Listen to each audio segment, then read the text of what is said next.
triangle is often overlooked as an instrument, but it is in fact one of the most challenging to play with a consistent tone and sound. Every few millimeters that you move, the tone changes, not just side to side on the triangle, but in and out on the beater as well. There are, however, a few general rules that you can use to get the most out of any triangle. First, there are two basic angles that you can play: parallel to the triangle and perpendicular. If you play parallel, the tone is going to be washy and broad.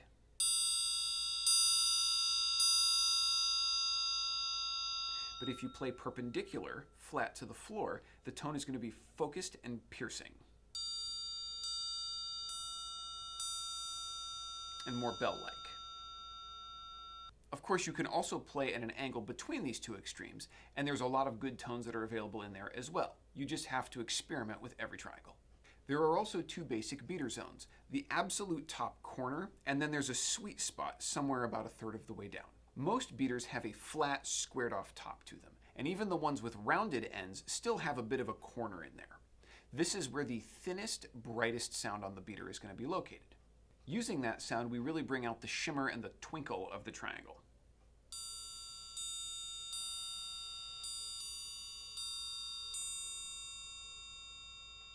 Every beater also has a sweet spot, usually about a third of the way down. It's in a slightly different location on every beater. You can find this by starting at the tip and sliding forward, and then it'll get sort of clangy and bell sounding, and then you just come back a little bit.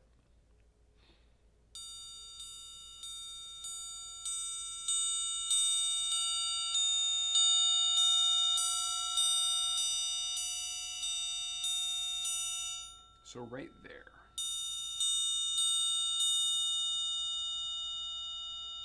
By moving slowly between these spots, you can also do a little bit of control with your dynamics as well. It is a very tiny motion though, so that does take a lot of practice. The two best zones on every triangle are typically towards the corners on the open ends of the triangle. So this way, coming close to this corner, and then underneath your hand, coming up towards the top edge. The bottom is typically the warmer sound, while the top part is typically the brighter sound.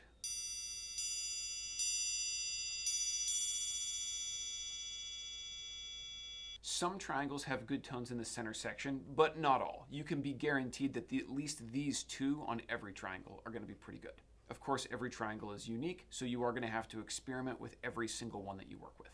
The two tones that you want to train your ear to hear are teen, the bright sound at the top corner of the beater, perpendicular to the triangle, and then ta, that warmer sound in the sweet spot of the beater, parallel to the triangle.